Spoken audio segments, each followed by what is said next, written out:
ایک سیاسی ٹولہ نے ملک کو درست کرنے کے خلاف ریاست اور حکومت کی پالیسیوں کے خلاف کام کرنے کا منافقانہ عمل شروع کر رکھا ہے۔ پہلے IMF کے ساتھ معاہدے کو اقتدار جاتے ہوئے سبوٹاژ کیا، پھر دوبارہ اس معاہدے کو اپنی صوبائی حکومتوں کے ذریعے خراب کرنے کی کوشش کی۔ منافق اور اقتدار سے نکل کر پاکستان مخالف اقدامات کرنے والی جماعت نے پاکستان کے مفادات میں گم ہو جائے۔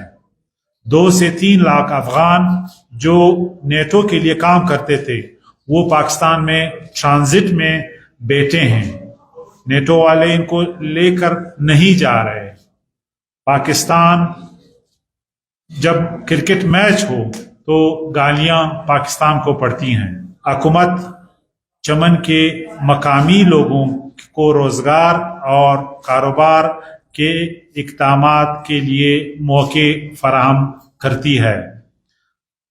سب سے پہلا منصوبہ ماسٹر پلان کا منصوبہ ہے جو 1 ہفتے یا 10 دن میں مکمل تیار ہو کے آپ کے سامنے آ جائے گا۔ اس میں کاروبار، سبزیاں اور پھل منڈی شامل ہیں۔ حکومت نے یومیہ اجرت کمانے والوں کی مدد کے لیے اقدامات کیے ہیں اور متبادل روزگار پیدا ہونے تک انہیں اجرت فراہم کی جائے گی۔ BRSP اور مقامی قانون نافذ کرنے والے اداروں بشمول DC آفس FC کے تعاون سے تمام ضرورت مند لوگوں کو راشن اور کھانا فراہم کریں گے۔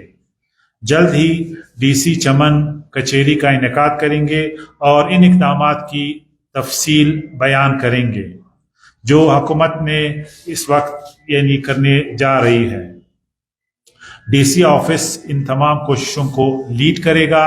ہماری یہ ذمہ داری ہے کہ چمن کے مقامی عوام کے معاشی مشکلات میں مدد کریں، لیکن یہ میں بھی بتا دینا چاہتا ہوں کہ کوئی بھی سیاسی سرگرمی، کوئی بھی سیاسی پارٹی جو چمن کے ایشوز کو سیاست کرنے کے لیے استعمال کرتی ہے، گورنمنٹ پہ پریشر ڈالتی ہے، ان کا پریشر قابل قبول نہیں ہوگا۔